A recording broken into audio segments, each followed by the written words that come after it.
actually kind of an amazing story. Yeah. I will be asking about it tonight. And he did his like classic Micah scream on the way down. You should probably put the last names that I'll put That's that. like super dangerous. It is super cute. When he was holding the sign, apparently it said when you slide into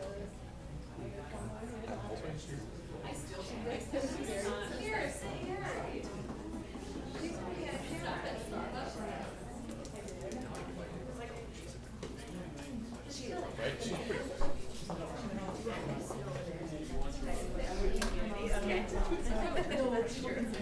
Okay. Oh, it's probably the sweetest.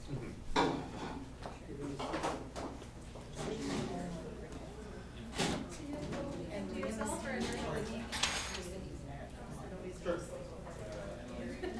Okay. Did we get a clicker? I'm good being anonymous. Did we get a clicker? I brought it. Oh, okay, Nick thought maybe you want to leave early. I do have to leave So because I then have he's to. gonna set time. Alright, love it. I'm hoping we get it done. Yeah, I might. Oh, yes, basketball, hello. I do not get to breathe. It's not optional. You might have had regret. Yeah, it wasn't awful. It wasn't awful. I don't know what to bring up. Sure. 40 degrees is warm for. Yes, we are.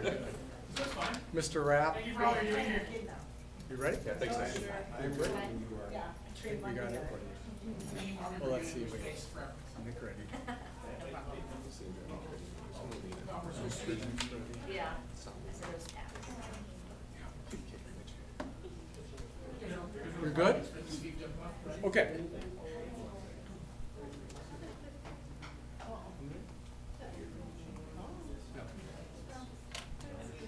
Okay, everyone.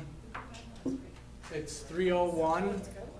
3:01, we have a quorum here for the board, so we're gonna get started.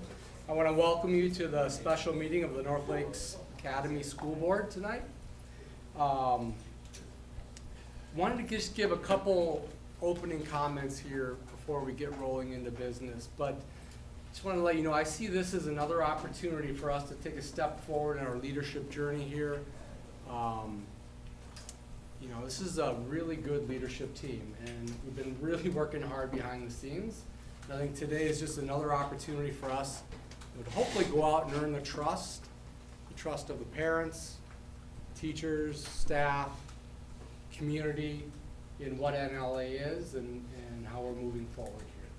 So,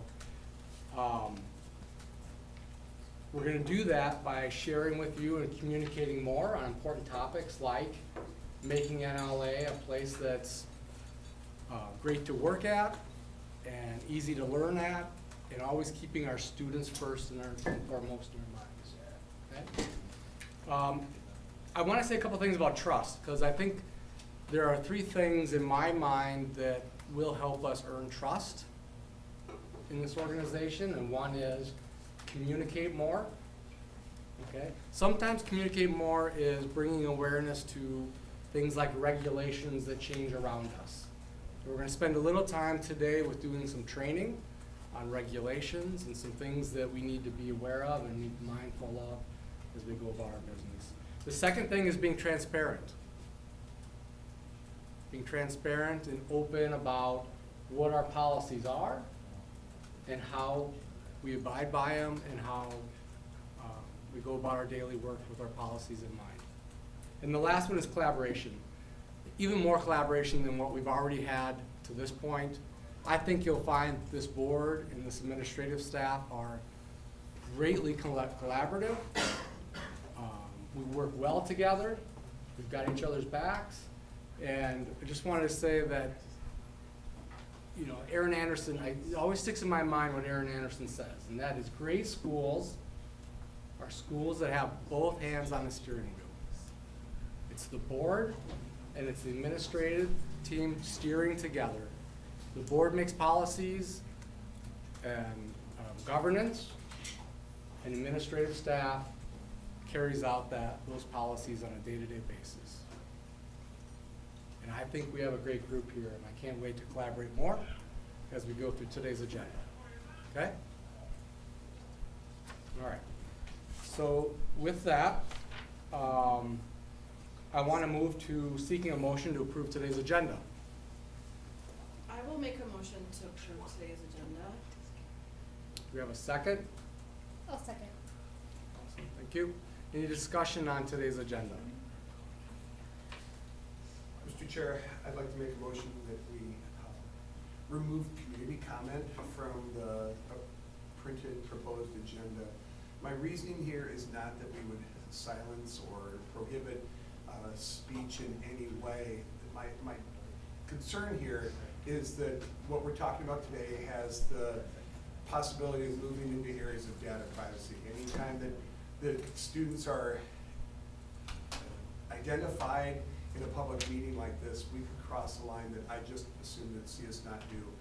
I'd hope that today would become a launch pad, a thinking zone for us where we could talk maybe one-on-one with administration in ways that would not breach that data privacy. And for that reason, I'd make a motion that we remove community comment from the page. Do I hear a second? I'll second that. Okay. One thing maybe to add, Jeff, is that we would invite anyone here that wants to have a conversation privately to do that with Cecilia or her staff afterwards. Yeah, I would welcome that, and I especially think if anyone came with something really in mind they wanted to share, to plan to share that with me or with one of the administrative team after. Okay. So let's take a vote on the amendment. All in favor say aye. Aye. Any opposed say nay. Nay. Motion carries. We'll move back to the main motion of approving today's agenda with the one change of removing number 3 from the agenda. All in favor say aye. Aye. Any opposed say nay. Okay, the motion carries. Okay, with that, I just want to give a couple ground rules for today, just for the board members themselves, that we want to also be mindful of data privacy. So in your comments, please avoid any names of particular individuals or teachers or anything like that that might be suggestive of that. We'll also have a little bit tighter board meeting tonight where you can ask to be recognized, and then once I recognize you, you can go ahead and pose your questions or your comments tonight. Okay? All right. So with that, we'll move on to the next agenda item, which is number 4. It's the board review of discipline policies and how well we're doing. And I'm going to turn that over to Cecilia and let you take it from there. Sure, thank you, Doug. I do have a PowerPoint, and I wonder, board members, I think it's in the agenda. I thought it was an email too. I did send it to you as an email, and is it in the, It's in the agenda under number 5, board training. okay, so folks who are looking at home, there's a link to a PDF of a PowerPoint called Student Discipline Special Board Meeting 2224 in the agenda under number 5. And also, the board got it as an email from me. And I think I'll just go in order to some degree.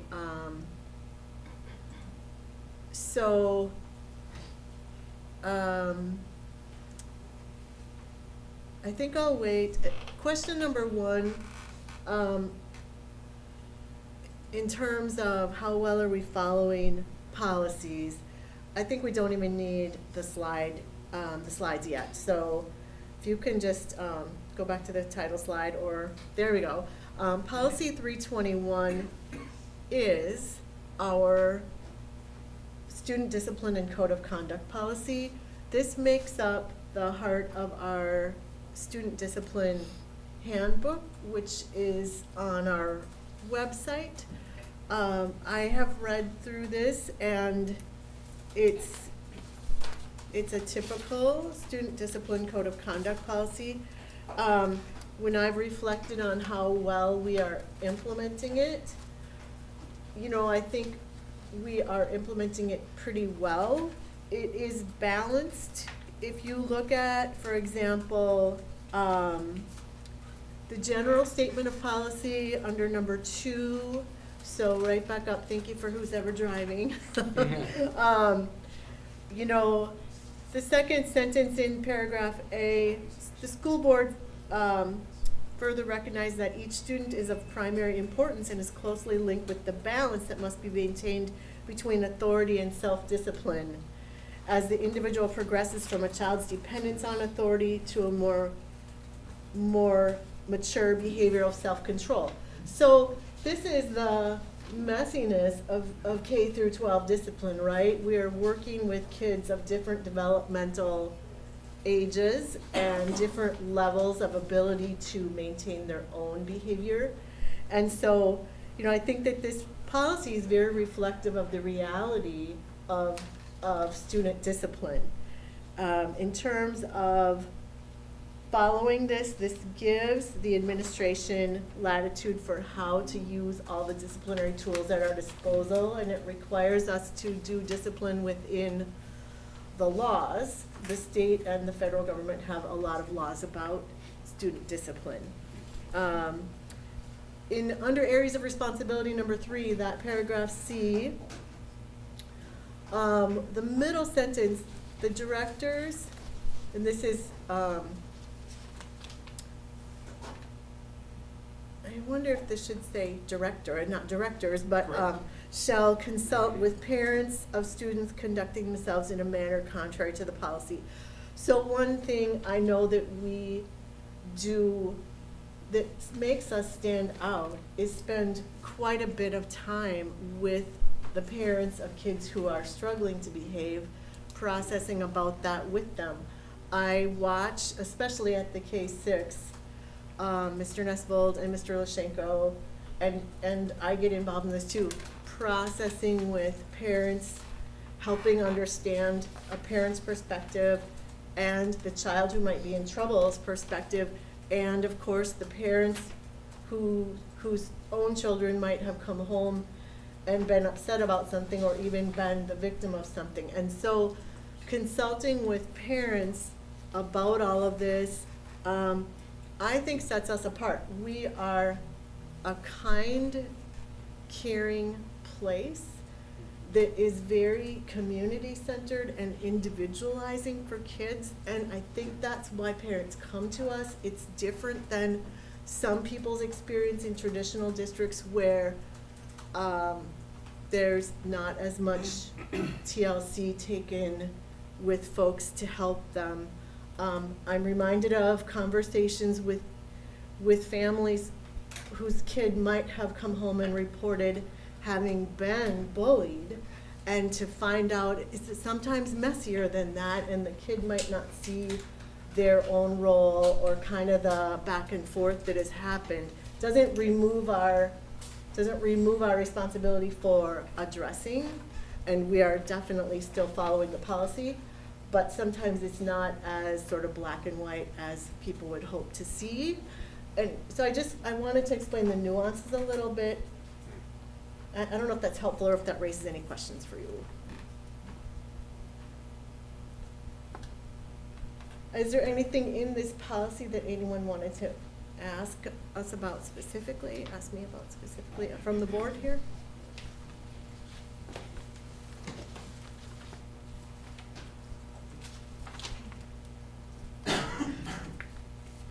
I was gonna ask, do we know when the last time is we had this policy or the other Yep, one? right at the That's top. right. Through So, February 23 last year. 2023 A February, year. okay, great. That's good. I think that is a good question though, Doug, and when we talk about what we can do better, it doesn't hurt to get this in front of our eyes and parents' eyes and staff's eyes as often as we can. It's very helpful. Yeah. Absolutely. Okay. Any questions from the board on this one? I know there are questions that we've talked about, Cecilia, and I think you're gonna address those later. Yeah. So, Yeah, I think more general, in a more Yeah. general discussion, yeah. yes.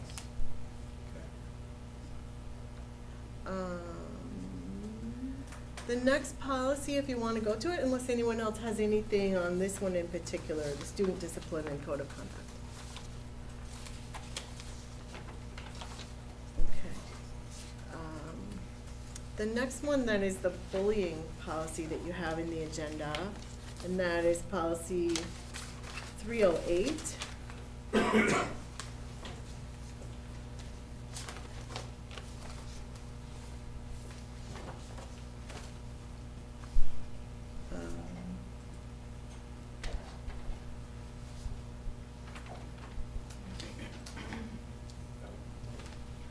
There you go. That was 2022. So, and I don't know if this is on the list of ones to review more often, but it still was reviewed, 2022. yeah, fairly recently, a year and a half ago. This one is being implemented. I think what I would say is, this is hard, because the investigation and the conversations that have to happen with kids and staff are time consuming. So they are happening and they are being addressed. They're complicated by lots of things. Sometimes kids do not want to say that they're being bullied, and so we don't know. Or they may say something but won't say who. You know, so some of those things make it harder, but we are absolutely responsible for implementing this and sticking with it. And I think of this as, there are some persistent problems. We cannot stop until we get those persistent problems addressed. And with kids, to some degree, it's a little bit of a whack-a-mole thing. So might get something solved for one kid and get it in place and it's working pretty well, but something similar will pop up. So this, if we stay in reactive mode always, it's pretty hard to stay on top of. The idea is to never let go of responding to complaints of bullying and addressing them, but also to work on the preventative part. Because the more kids who have the internal emotional intelligence to not act unkind or to do something that might be considered bullying, the fewer incidents we have to deal with, right? And so it's a two-pronged approach that has to be in place, and that culture of teaching those behaviors, we have it here at NLA to some degree. It's been part of the personality of who we are, and I'm new to it, but our top 20, our Becoming curriculum, those have elements of helping kids know, and staff also know how to help prevent bullying because of what's inherent in that teaching, right? What's inherent in that curriculum. And so we have an environment where we do focus on this. I think it has slipped to some degree with the hiring of new staff and not time to stay up on training. And I would look to others who've been around more than me to tell me if I'm wrong. But that is helpful. I think the other preventative things and the research-based things we can do can help make this more fewer incidents of bullying is much easier to deal with, of course. And any culture of meanness or bullying that may be more persistent, you know, we have to be able to knock that down by having everyone else behaving the best they can. So only a few kids might be bubbling up needing this kind of support and intervention. I mean, I hope I'm explaining that well enough. I have a question, and for you or other teachers here, the Becoming program, does it help the other children understand how to band together if they do see bullying? Meaning, like, bully's best friend is someone who's an advocate for them and then could stand up to a bully. Do we approach that in any way, like, So we how have, to help peers? we have, language that deals Yeah. with being a bystander versus being an upstander. Okay. Okay, so we talk about that in Yeah. some of our classes, so that comes up. Do we see kids doing that? Is it effective? Do we know? Now, I wanna seek clarification because the Becoming curriculum became a class in the 7th grade level before. So currently, our Becoming curriculum is at the 7th grade on up, yeah, we do have 7th grade, yep, 7th grade on up currently, that's where we're at. So one of our And then, goals. sorry, and then embedded, Yeah. Mhm. And one of our goals is to make that teaching in K-6 more explicit across all the classes and to really embed that as part of a I don't know, I guess a school-wide approach to teaching kids how we expect them to behave at school, and having just 3 or so statements that are consistent, that all teachers will use the same language, and then teach, what does that look like in the hallways during transitions? What does that look like on the playground? What does that look like in the lunchroom? What does that look like in an academic session, class?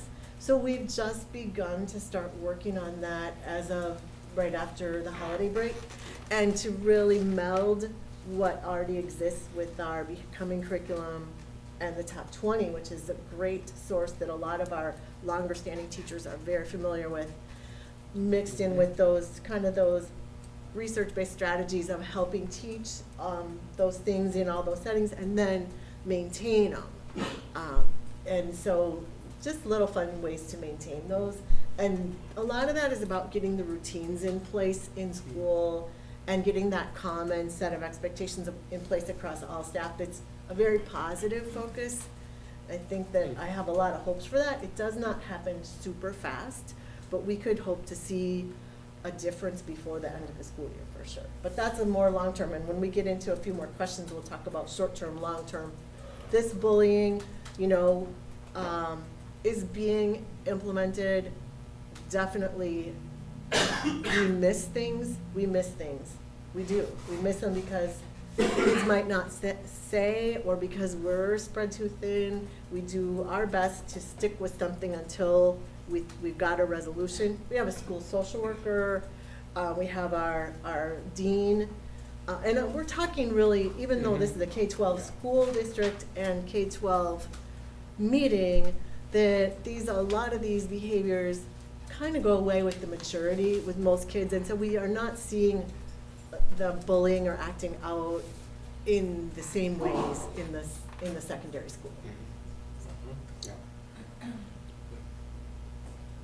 And we do teach language at the elementary level, that the students get the message, they matter, so we teach you matter, honor the absent, how to be a team player. And that's pretty consistent with all the grades, so they hear that reinforced for a couple of years.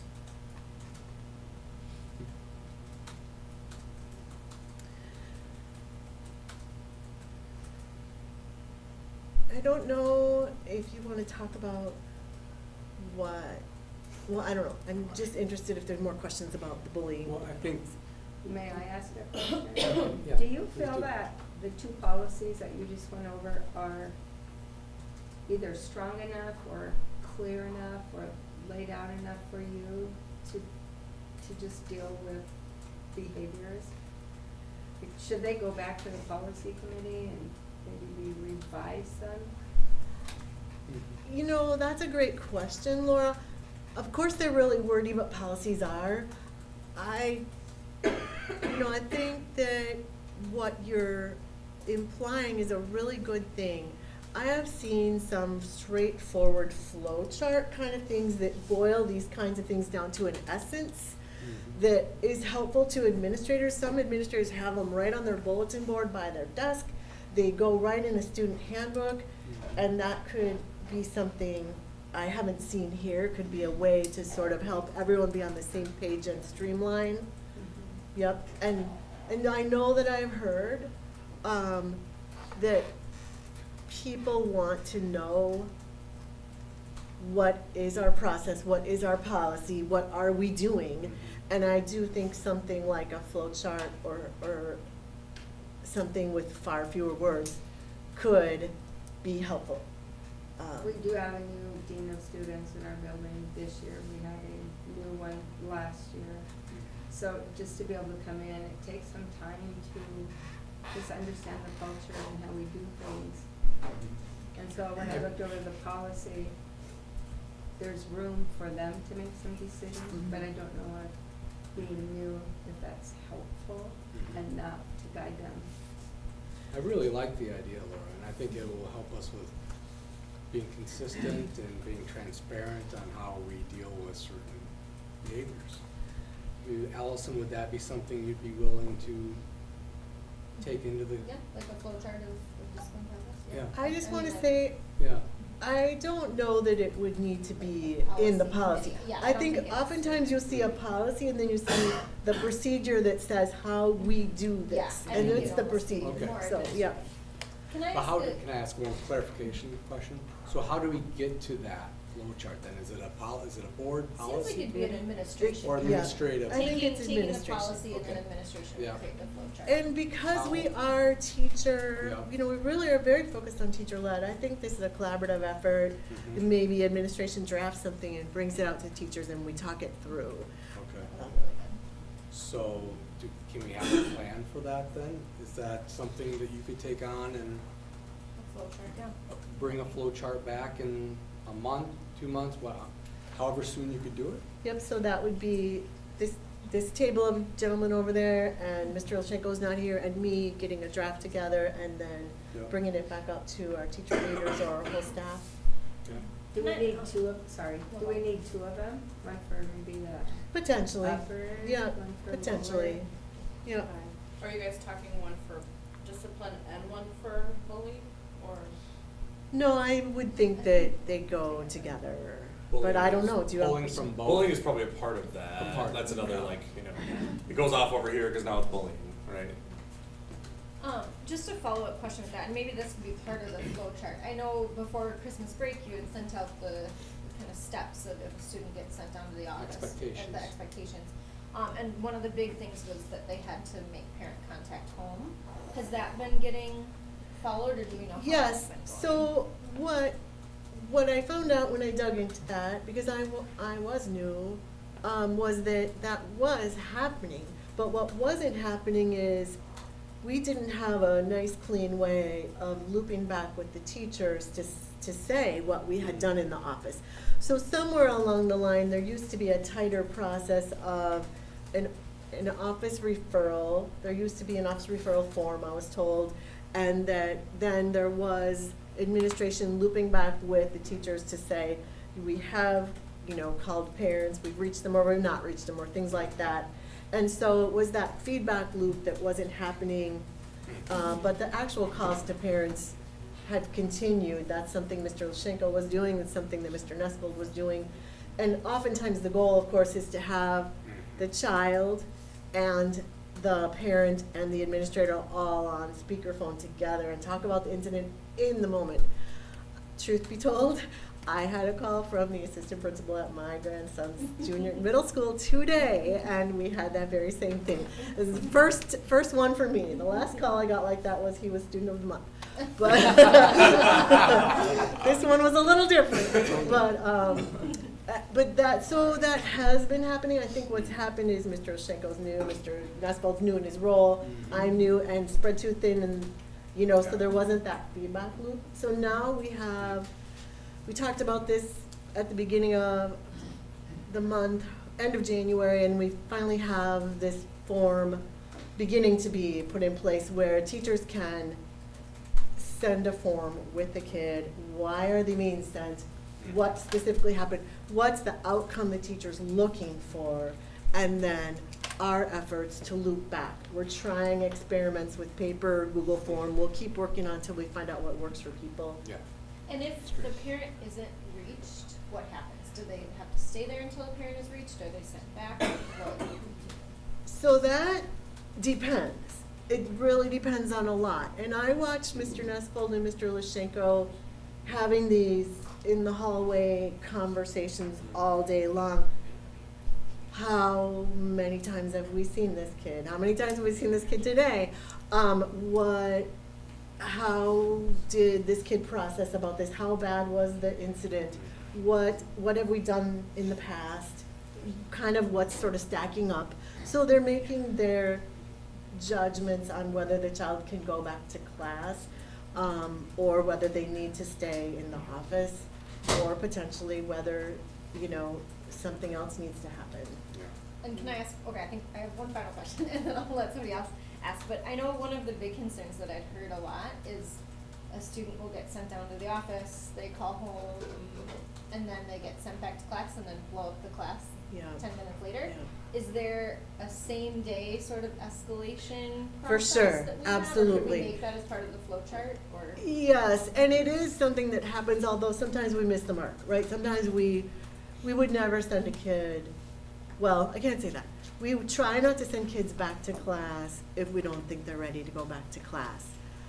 There's sometimes that the office is hopping and we're spread thin and we have to look who is the most likely to be ready to go back to class, because there are just too many. And that, if they go back and then they're disruptive again, well, obviously we've made a mistake, So the idea of freeing up ways to be smarter about that and hanging on to them longer if we feel we need to. We have, on the other hand, we have a lot of, pressure from parents that kids need to be in class. And so we have, sometimes they can go to another area. Like I know at the secondary, we use more of a quiet space where they can have their work. We're trying to bring work in. Okay, if you're gonna stay in the office longer, let's get some work for you. So we don't want kids missing out on the learning environment, but of course we don't want them going back and disrupting. Yeah.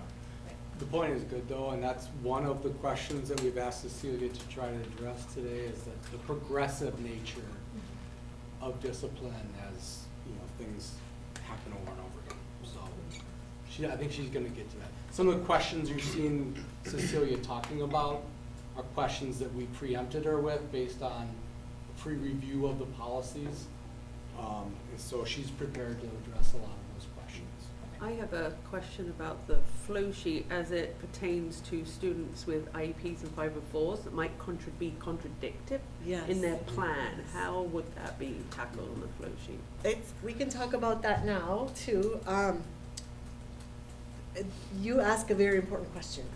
NLA, I think because we do such a good job individualizing for kids, we attract a larger percentage of kids who have disabilities and who are served either under special education or on a 504 plan, quite a bit larger percentage than traditional school districts and even some of our neighboring charter schools.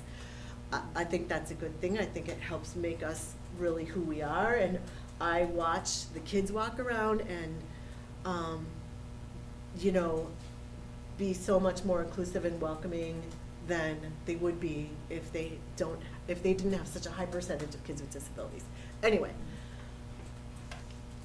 kids with disabilities do have some special protections under the law, and that would be either through their IEP or their 504 plan. So through their special education services or their 504 plan, because of their disability, there may be some unique services that kids get as a preventative measure to help them be able to focus, de-escalate if they get escalated, They may have opportunities to get some extra help, calming down or processing behaviors. If we have a pattern of removals or suspensions, this is what is called the manifestation determination, and that's part of it, a pattern of removals or suspensions, and removals could be like ISS, in-school suspension, missing out too much class time. It compels us to bring that child's IEP team back together or 504 team back together. So that's the parents, the teachers that work with that child, and the administrators, and look and see what's working and what's not working, and intervene. Try something new. And that cycle is, like, depends on a lot of things, I'm sure, but does that happen like in days or weeks or months, or what's Yes. typical? So it's fairly ongoing, and usually if someone asks to have, we would always ask for an IEP meeting. So the IEP meeting might be what's called a manifestation determination, which is a special kind of an IEP meeting that is, we have to have when we notice this pattern of removals or suspensions or behaviors that are, we're clear this plan is not working because these things keep bubbling up, right? And we need to think of something different. And so when we call that meeting, it would usually happen within a week or two. Usually 2 weeks is about the time we expect. Somewhere in that 2 weeks, a parent would be able to find the time to come in. We can meet without the parent if they can't come in. It doesn't actually hold us back. Of course, we want to meet with the parent there. We want the parent to be part of it. But those meetings happen, and then usually you could have a few weeks to get that new plan together, but you would often get it implemented right away, even while you're getting that written plan together. Okay. We can't really delay. So it happens sort of all year long sometimes for some kids. Okay. Mr. Chair, I'm just wondering, Yes. curious, Yes. have any manifestation meetings happened this year? I would defer to Mr. Nesvold. Have we had any manifestation determination meetings? May I recognize, Chairman? Yes. Yeah, we have not had any manifestations this year. We have in the past. We have asked families to come and have an IEP meeting if we're seeing that the current IEP is not working. Because we don't do a lot of out-of-school suspension or long days of in-school suspension right now, we sometimes may miss the other part that is a sort of a pattern. Just getting back together, the IEP team saying what we're doing is not working is a plain old IEP meeting, but you could think of it as very similar to a manifestation determination because it almost meets that criteria. So I suspect that probably would be in that flow chart then, that we would see. come. Yes, and I think we just have to say, Yeah. child with disability manifestation determination, Yes. and then it goes into that, and then Understood. that's kind of underneath, So you wouldn't have child with disability IEP meeting versus, I mean, of course, because we might be there's a seeing, difference, right? sure, some of the behaviors might be things that are not getting any exclusionary discipline, which that's a big word, but yes, So you can then- always have an IEP meeting. Would you want to create one for that student group? A separate one? I mean, or I no? think that exists kind of in law already. The special ed ones have their own lots of flowcharts, actually. I think Yeah. I'll call for a pause here just quick, because I think we're getting into the next sections of our agenda, which is probably relevant to this conversation, but let's let Cecilia maybe get through your slides. Yes, I think And then that would we'll be go great. into that section and revisit this. Is that fair? So now I really want to start by just saying a few words myself, and that is that, this is a serious topic to me. As the executive director, I care deeply about our staff. And my role is way more with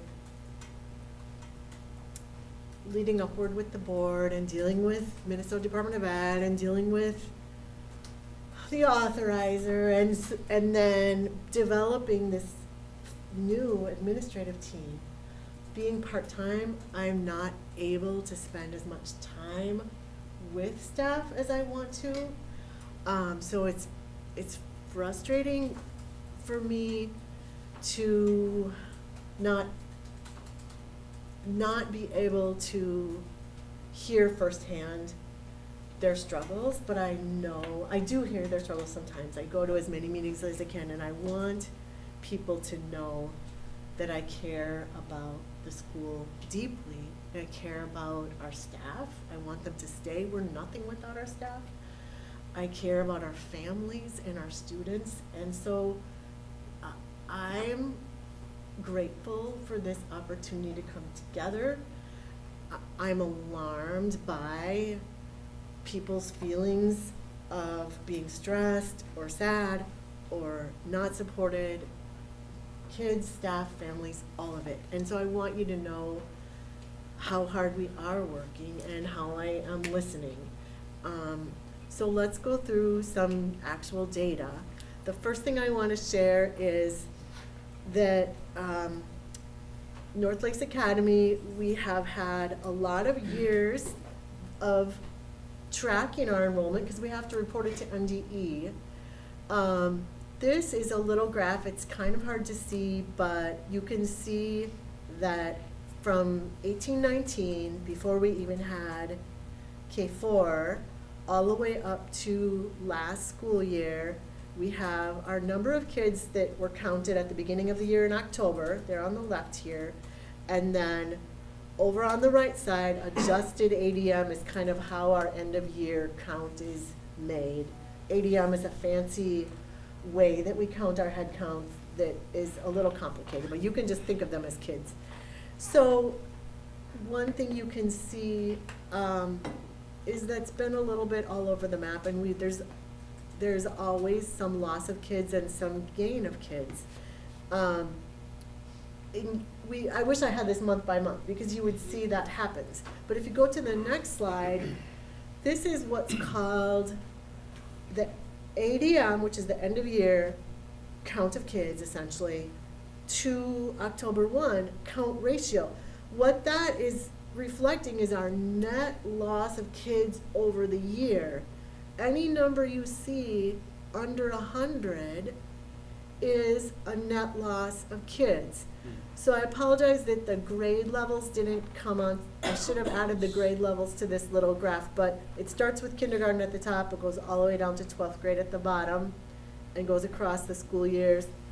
We have always had a retention problem. We're not retaining. So just so I want to make sure I understand the data. So it's a percent of kids at the end of the school year versus what's counted in October. Right. Okay.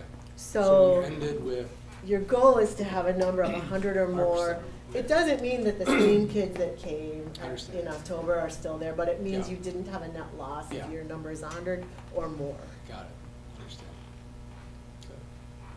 And I'm not saying that this loss of kids that we've had in December and January isn't painful and isn't significant, because it is.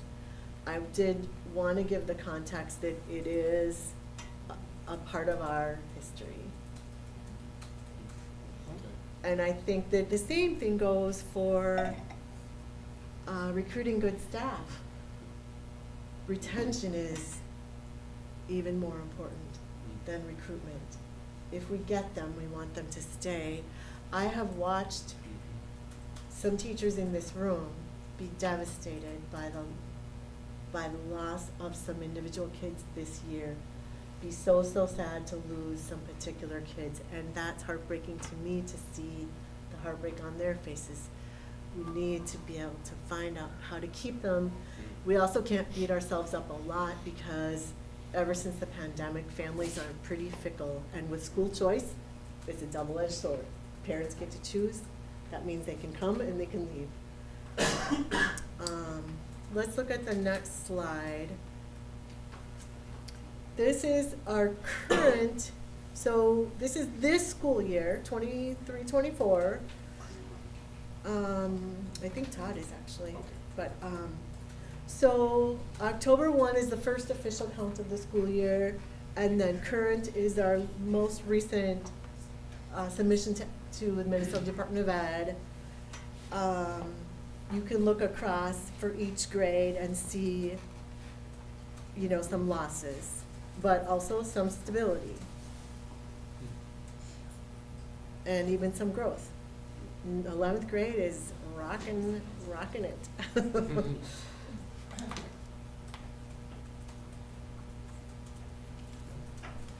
So then, let's go to the next slide.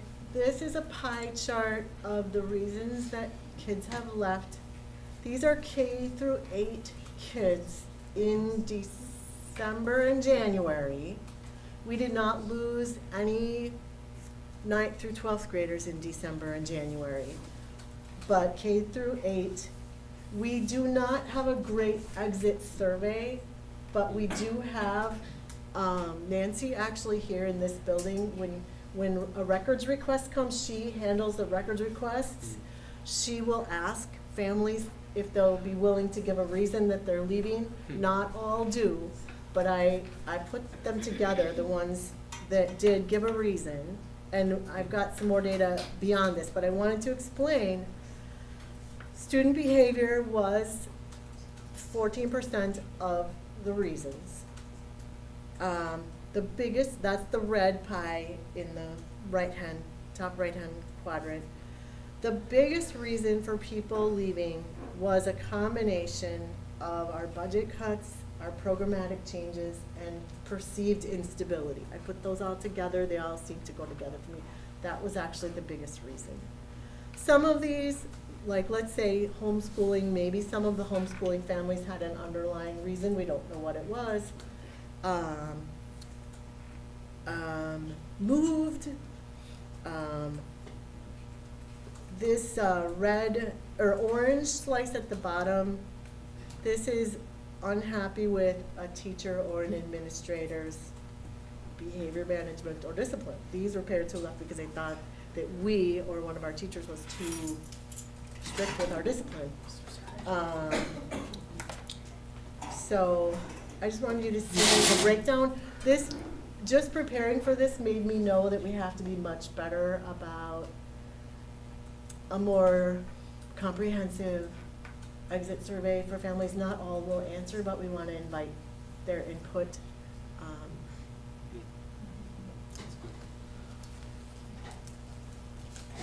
Questions? I have kind of the raw data under this, so maybe we can go to the raw data and then we can come back to this if you have questions. So this was more of just the table, same data that makes up the pie chart. So this is broken down by the actual numbers. Are these, when we collect this, is this write-in or is it check the box of a pre-populated No, list? it's, or? I think it's Nancy actually asking a question. It's verbal. So we got, I put them in categories, but I could see the actual statements from families. And I've shared that with the administrative team. Yeah. So, Good. with our budget cuts, charter schools are beautiful because we have so many staff who are also parents. They bring their kids here, which is great, but when they leave, sometimes they take their kids with them. And we had some of that with our budget cuts, which is really difficult and sad. Next slide, please. So, a big topic of the board here and of the administration is building families' trust. I say building staff trust too. They go hand in hand here.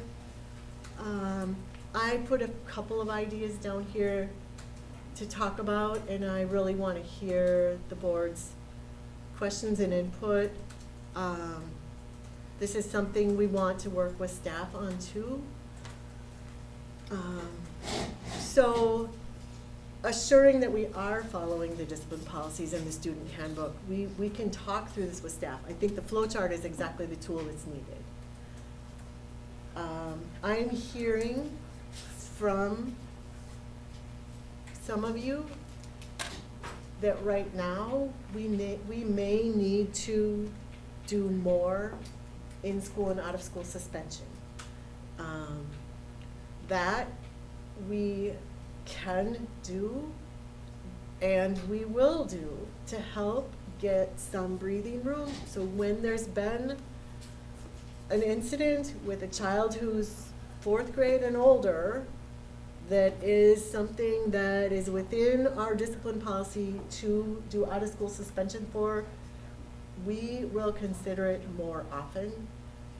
We also will, this is something that we have to stretch to do, but we will try to find ways to make a more formal in-school suspension process that includes schoolwork.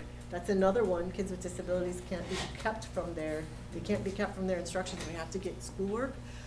These things are decent short-term strategies. They send a clear message to families and the kid. They give staff the message that we care about them, and they give staff some breathing room. I want to make sure you understand that there's no research to support that out-of-school suspension or even in-school suspension changes a child's behavior.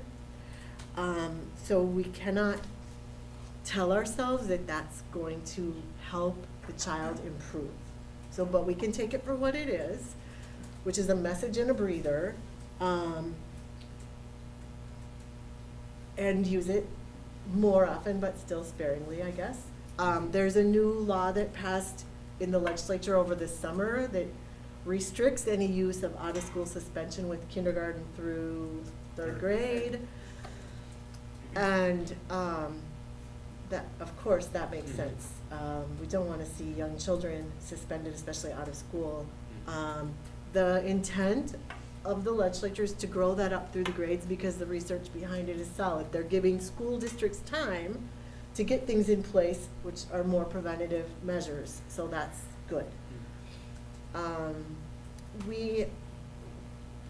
We need to be better about collecting and reviewing data about individual student behavior and what interventions we're doing. I know that we have not had time to do what we need to do with student behavior, and that can help us all a great deal to learn overall what's working and what's not working, where our trouble spots are in terms of time of day, classrooms, student activity, but also what's working and not working for individual kids. So we know we have to be better, and we're scrambling to figure out how to be better. Can I ask a question to you? One thing I've heard is that last year, because they had a behavior interventionist that could grab kids before behavior escalated and kind of be the person before like a dean of students with Mr. Lashenko, is there any way that we could possibly bring back a behavior interventionist potentially? I think I don't know how that role exactly functioned last year, so I could be wrong. I think he's functioning largely in that way. He's pretty magical with the kids. He's very good. The kids trust him. But I'm really curious to know, was there something different that was happening last year? I think what I've heard is that the behavior interventionist would kind of take a kid when they see, like they hadn't escalated yet, or fully escalated, but they were sort of on the way up. And they could kind of be a space that would talk them through, bring them down a little bit, whereas the dean of students was more for when the bigger behaviors happen. I think he's only one person and he can't be everywhere, so Right. that is a challenge. Mhm. We do have, more and more we're asking teachers, you know, if you see something that's getting off track and your first effort isn't getting it back on track, let us know. Walkie, use your walkie. And Mr. Nesvold and Mr. Lashenko are pretty darn quick to get somewhere. We're spread pretty thin, and we're also spread pretty thin with experienced staff who might know how to de-escalate behaviors too. So that might be it. But we could maybe think about preventative placement of somebody. Another staff member. Yeah. An additional. Yeah, an additional, Okay. yeah, if possible, both of them. Yeah, Yeah, it's a Yeah. good, We can't use like access money for that. can we? well, our ADSIS money is money, it's flexible use of existing special ed funding essentially for doing activities to prevent unnecessary referral to special ed. That's a mouthful, but essentially it's prevention money, and Mr. Oshenko's already funded out of ADSIS money. Mhm. Like, we've already got it plugged into the bullet, every little penny is plugged into the budget. So no. So no, Not this year. not this year. And it is already paying for Mr. Lushenko, so. And math and reading intervention too. And you know, one of the things that we haven't talked about yet, and I think it's probably on my list, is there's a very tight connection between instruction and behavior. So the more engaging a class is, the better the student behavior is. And some kids don't do well in a class that is not super engaging. So always efforts to improve instruction, improve behavior. So that's something we have not been able to focus on as a group, as either student body or either staff, as much as we'd like to, is improving instruction. But I'll go quickly through these. The other short-term thing is just what Doug said at the beginning of the meeting. More communication with staff and parents. When they don't have the information, then they tend to try to figure it out without the information. So then that's when things are, get confused. And then the trust, it's a chicken and egg thing. We need the feedback loops. We need people to talk to us, and we need to have more opportunities to have these kinds of conversations when they're not so high stakes too. Those were some short-term things. I think we can add this flow chart. I'm open to adding anything else that anyone thinks is a good idea. We need more time with staff on these policies, for example, and we need more time to build these proactive strategies too. Long term, we have to get back to the things that already are here that can help us. The top 20, the becoming curriculum, combined with things like incorporating this research-based proactive framework with these things aligned, combined with using data to improve instruction. I'm just talking to Mr. Ogard about what we could do to have more data available to teachers in a real accessible format next year and build that culture of looking at student data, achievement data, to build our effectiveness as a teaching and learning place. And then these short-term measures can continue into the long term. Our PBIS isn't on here, but that would go into short-term. Yeah, the PBIS, I didn't want to put the words, but it's in sort of code language in the It is. long term, incorporate research-based proactive framework, that's PBIS. But yes, we have, so PBIS, for those who are watching at home, and parents and staff who are here and don't know, positive behavior interventions and supports.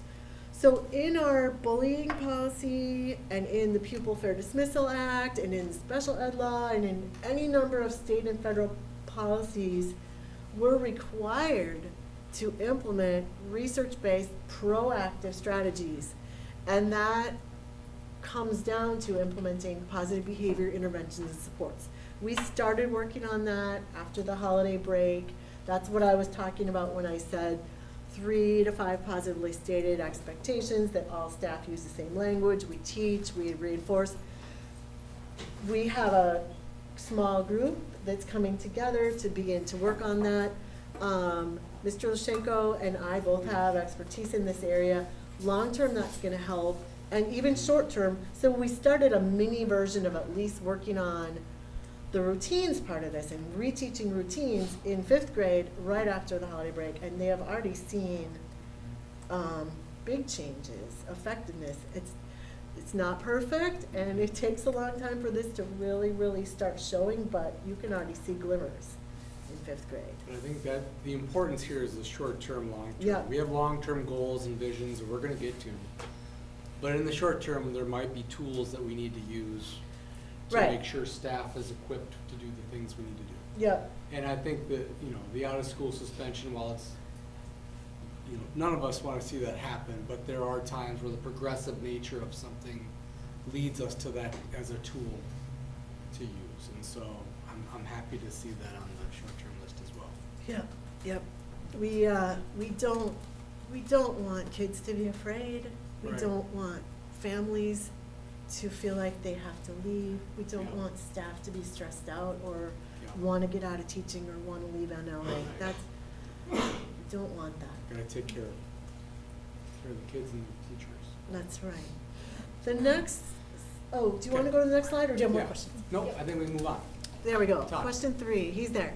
So, what is our approach? I'm the queen of pointing out sort of the messiness of things. I know people sometimes want the clean, black and white, step-by-step version. So, we use our policies and laws. We use preventative research-based strategies as much as we can. We do the progressive discipline.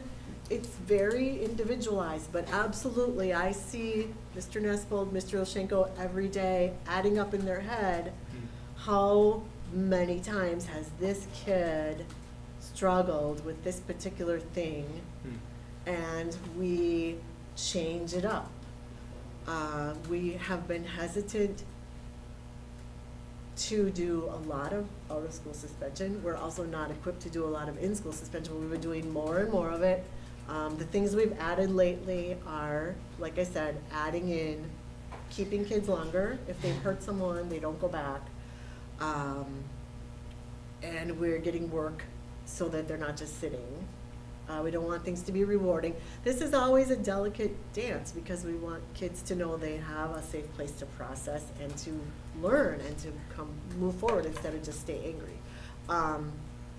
So we decide based on all the factors. I think a flow chart would help, but know that it's really, we don't talk a lot about this because of privacy laws. There's a federal education privacy law that only allows us to talk about what we do discipline-wise with an individual kid with the people who have a legal and educational need to know. So I couldn't go and talk to Mrs. DVD about how we just disciplined a 3rd grader, because she doesn't need to know about how we just disciplined a 3rd grader. And then additional considerations for students with disabilities. There's a lot that we could talk about, but just know that they're there and you are lucky enough to have administrators who really know special ed law. I have friends who are attorneys and they are mostly trying to bail out schools where principals without a special ed knowledge cross a line and accidentally violate something that is having to do with a student with a disability. And we need to stay on the right side of those policies and laws. Okay. Next slide. This is this out-of-school suspensions in K6 and K8, because much of this was before the move, that have happened this year. Mr. Nesfold, can you remind me what the highlights are for? Or remind us, if he has permission to speak. Do you remember what the highlights are for? I think those are the repeat students. Okay, yep, okay, student A, student A, student A, student C, yep, they're the repeats. So this, student A would be the same kid 1, 2, 3 times. Student C would be the same kid 2 times. Those are our out-of-school suspensions. And you can see the length of the suspension. Young children don't get long suspensions, they get short suspensions, 1 or 2 days usually. So we have done out-of-school suspension this Okay. year, yep. Yeah. I was hoping to have the numbers from last year, but I don't have them, but I mean, we could still get them and compare. I don't know, it's apples to oranges, I think. Questions about out-of-school suspensions? Okay, next slide is, how do we better support our administrators and our staff? I'm sorry, I didn't know that we were going on to a new topic. Could we double back? Yes. Chair? Yes. I do have a question for you. Whatever you guys are having to do up there, it's, thank you for doing it. What are we doing, Chris? What are we doing? The clicker we have is All out of intrigued. control. Oh. It's hitting 5-6 slides at a time, so. Oh, okay, Oh, no. gotcha. We're gonna match what you do, don't ignore us. Okay, You got it. Yeah. yes, please. So my question was, as I look at this particular list, I see that out-of-school suspensions really only began in November. Is that part of the team getting its feet underneath it, would you say, or is it more a strategy of progressive discipline that leads from in-school to out-of-school, or perhaps a blend of both? How would you frame that for us? That's a great question. I think it's 3 things. 2 that you already mentioned. It's the Mr. Nesvold and Mr. Olshenko getting to know the kids and getting to know their roles, and probably not much had stacked up yet. You know, we usually try to give kids the benefit of the doubt and try to, you know, this is what makes us a place people want to come to for a lot of reasons. But the third thing is there's a honeymoon period, and the kids will often come in and do pretty well for the first couple months of the year before they maybe start having a harder time. So, and then this time of year, kids are squirrely and staff are stressed. So, Yeah. Good question. yes. Any other questions about these? So then, I'm getting toward the end of my slides, but this was a really important next slide. Thank you. The question is, how do we better support our administration and our staff? Yep, Yeah, thank you. Next one, please. I am seeing, It's Allison, is on I your. was gonna say, she So did. you gotta do both. We just have 5 feet. You Got can it, sit down. okay. I'm seeing Allison's controlling that. our staff is very stressed. The teachers are stressed. And I'm seeing Mr. Nesvold working long hours, making calls to parents late in the evening, catching up on parent and staff emails over the weekend. And it is a lot. We've had a lot of changes this year. All I can do is, for the administration, is listen to them and support them and problem solve together. I'm open to other ideas. In terms of the staff, providing a clear process for office referrals, that's in process. Honest dialogue and problem solving with staff. Unless they say something, I can't read their minds. And so, you know, building the trust, but building those opportunities to dialogue. Sometimes, staff have maybe expectations of something that we can fix that we either can't because of a law, or it takes a while to do. And so we at least need to let them know what we are doing and that we do care. And problem solve, we really want to hear. Staff might have all other ideas that are very helpful. I don't have all the answers. The administrative team don't have all the answers, so we really need to have a climate where we put our heads together. We are trying to get better with data collection. That will help us a lot. The data doesn't lie, so we put data in front of people. Well, this is what we really have. What can we do with this? And that can look at patterns in the building, When it comes down to individual kids, going back to those teachers and really problem solving about how can we better support those individual kids, and then we need to hear, we really need to know, how is this affecting your ability to teach? How is this affecting the other kids in the classroom, so that we can adjust more? Because you may, as teachers, think we know it because you're feeling it really strongly. And we can feel the feelings, you know, but we don't necessarily have the details unless you really tell us. We have our teachers doing a lot, especially now across the board. Before we moved 7 and 8 up, it was especially in the elementary. But now everybody's stretched pretty thin because we right-sized the budget, right? So nobody has any cush. That means we have teachers doing a lot of extra duties. We have amazing parents, amazing volunteers. They step up.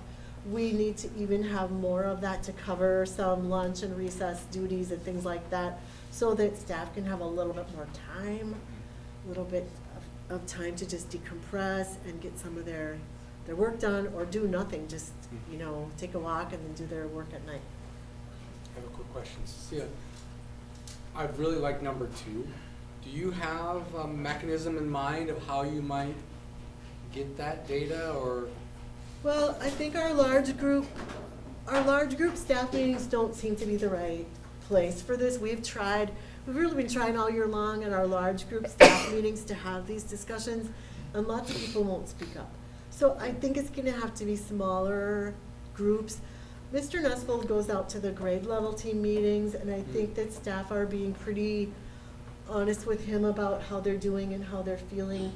And so it's maybe being a little bit more deliberate about bringing some of that back, and maybe more deliberate about doing some of that problem solving right in the meetings. Okay. Something, I'm open. Yeah. Those are just my ideas that I think smaller groups are gonna have to be, takes more time, but people won't Yeah. necessarily speak up at the big meetings because of dynamics between colleagues or not trusting us or something. So this is, you know, you have to think about this period of time that we've been really busy with the fallout from the budget cuts. I have been here now for a few months, but you can only count half of it because I'm only half time. So this takes, some of this stuff takes time. Yeah. I think I just encourage Yeah. the teachers speak up, make sure Yes, that please. you get your ideas heard and we make use of them. I really am a collaborative leader. That's my style, and I am open-minded. I don't know, I know there's some positional authority, and I hope that people can, you know, let go of that. Sometimes some little perks help the teachers. I know there's somebody in this room who dropped off breakfast for some staff at the K-6 this morning. That was really nice. That helps too. We don't know who did it, but we appreciate it. Yes, yes, that was It was generous really, and thoughtful. really nice. I heard there were balloons in a cart. Aw. I didn't see I that. drew balloons.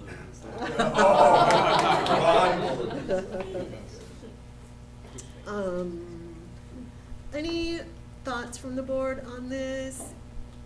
I think it's a great plan, and I think it's a work in progress, right? And so I think, you know, it's a great start. And you know, there is a lot being done. I just want to say thank you for being transparent and showing us this data and being open to new ideas. And, you know, Todd, you and Corey's not here, but you guys are doing a great job. Just keep working. It's a funny thing to be a nose to the grindstone kind of an administrator, and I think we have a few of them here, including myself. We just kind of do it, and we forget to pause and let people know we're doing. Yeah. So, Like I said earlier, communication, transparency, and collaboration. We can do those 3 things, we're gonna keep getting better. yep, and like I really want to emphasize, I don't have all the answers. This has to be collaborative, and the teacher-led part of NLA that's most attractive to me is making sure that teachers' voices are heard.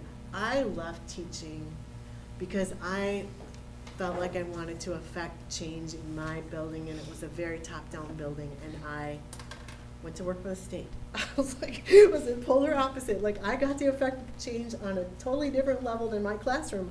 All of a sudden, it was the whole state, and I wish there would have been some baby steps in between. So, That's great. the Okay. last slide I Last have, I slide. think, what can parents do to help? What can parents do if they're upset too, of course? If your child is being bullied, report it right away. Also, please be open to maybe it's not as black and white as your child is saying. Oftentimes, there's a little more complexity involved, and so please be open to staff's observations of what might have been happening. I love this. If you have questions or concerns, this is for staff and parents too. Share them with your building lead, even if you feel like you've shared them before. Sometimes we hear a lot all day long, and we don't know how much this is the straw that's breaking your back unless we understand the intensity of it for you, because we're getting flooded with these things. So help us understand the context and the intensity. These guys know they can consult me about any of this stuff, and most of my day is spent helping them, being their thought partner for doing their jobs. That's how I spend my time. If your building lead, I'm repeating myself, but go back, say it again, say it a different way. If something is put in place, some kind of plan to resolve an issue for your child or for your class, if you're staff, and it didn't work, and you've given it time, as much time as you can give it without being on the edge, then contact me. I'm happy to intervene and try to see what we can do differently. The board, this is an opportunity to help support the board. The board has its role. Doug shared that at the beginning. The board does policy. They're my boss. They do fiduciary. They do budget. Administration does all of this day-to-day running of the school and implementing the policies. So if you're going to the board, they're empathetic. They're gonna send it back to us because it's not their job, it's our job.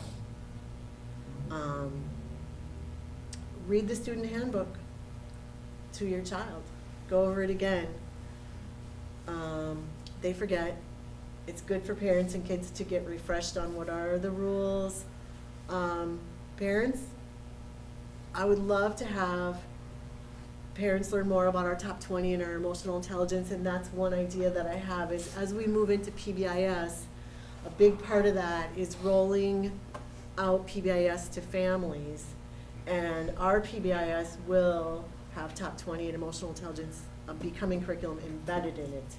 So that's going to be very important. We're applying for a PBIS grant that we'll hopefully get for next year that will help us with some of that parent engagement because, like we said, we are spread really thin. And then parents and staff, parents see yourselves as a partner with the school. Staff see yourselves as a partner with the administration for making our school better, resolving issues, addressing learning needs and behavioral issues. And then I'll always put my plug in for parents to volunteer because that will help our staff and it will help our kids. And it's so much fun to see them. And I feel so lucky to have the parent volunteers.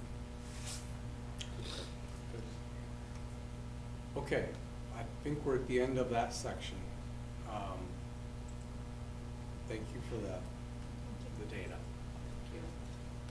We'll move on next to the board training, so topic 5 and 6. I think Cecilia, throughout our conversation already the last hour, we spent some time, I think, getting trained along the way. Yes. So maybe in these next 2 sections, we just hit some of the high points that maybe haven't been Yep. covered. I will do that because I was training you the whole time. I Yeah. hope it was painless. But if you go into the Pupil Fair Dismissal Act, yep, you were just there. This is a collection of Minnesota state laws that guide how we discipline students. And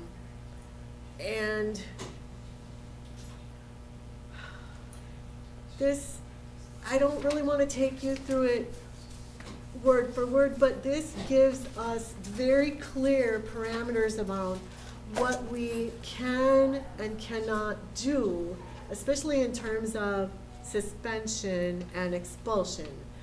And dismissal is a word that's a catch-all that's used for suspension and expulsion, essentially. But expulsion is kicking a child out for up to an entire school year.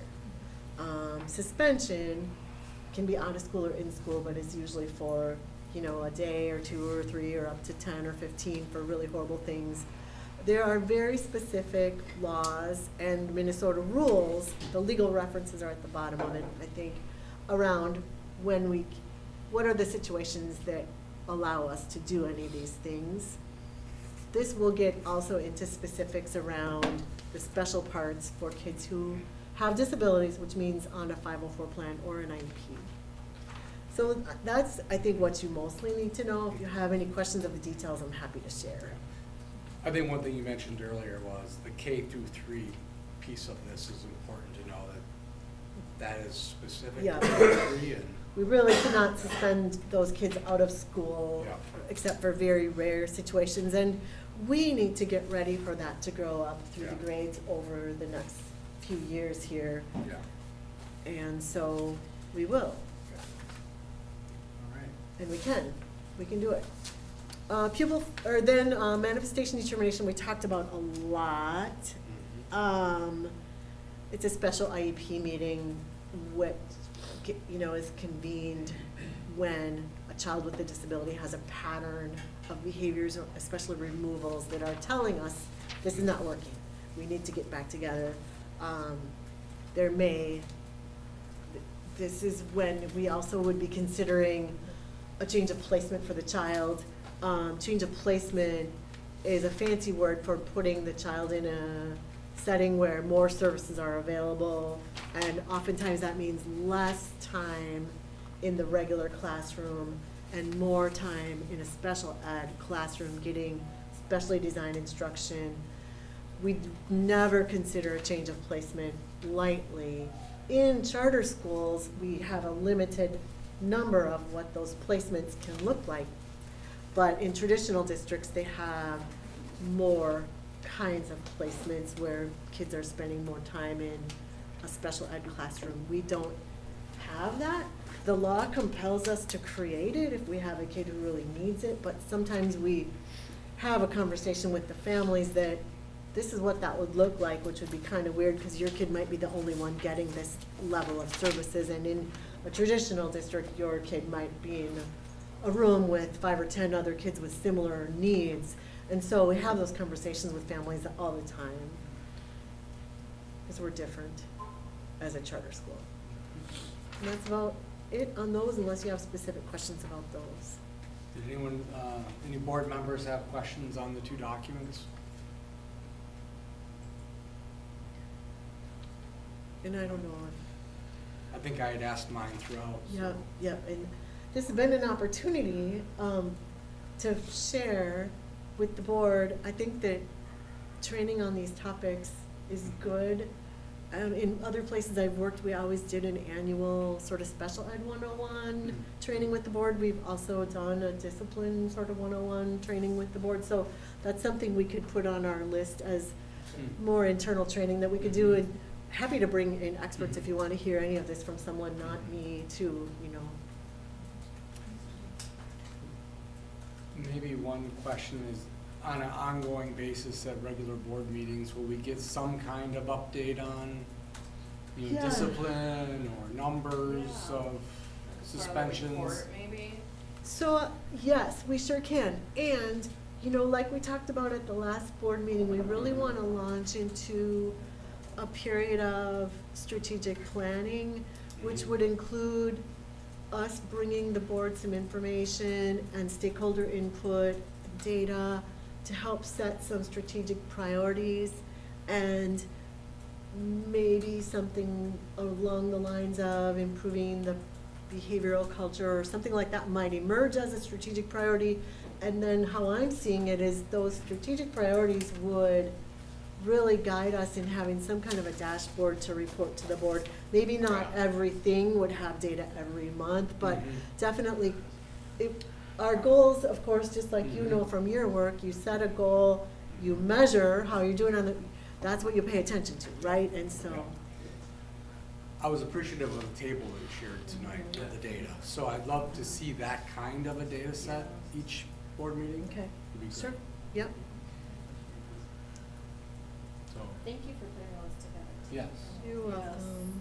It was helpful. It was helpful for us internally too. You know, it's been really hard to hit the pause button to be thoughtful and look at some of this stuff, so Yeah. can look at this as a win-win. Yeah. So. Okay, any last questions before we move on? It's been a great meeting. Yeah. So- Mr. Chair, Yes. perhaps last question then. Yes. Just bring this full circle back to where we started. Should members of the public who are here, or those online, or perhaps a board member even, want to have further discussion about this, what's the best way to contact you? Is email to the chair or to the executive director the best way to go? Is that what you recommend, Mr. Chair? I think Cecilia would appreciate a direct email to herself. Okay. And That she would can, be they can great. find that. Sure, I can share, all of our emails are the same pattern, it's first initial, last name, so C Dodge like the car, at northlakesacademy.org, and Should be on our send me website an as email, well. it's on our website too, and let me know what you wanna talk about, who you wanna talk with, anyone who's here, I'm happy to stay, any of these guys also are happy to help. Good. Thank you, Jeff, for reminding us of that one. Okay, with that, then I will seek a motion for adjournment. I'll make a motion to adjourn. Okay, any last discussion? Then we'll take a vote. All in favor, say aye. Aye. Any opposed? Say nay. With that, it passes and the meeting is adjourned. Yep, thank you, everyone. Thanks for sticking it out. Thank you. Appreciate it.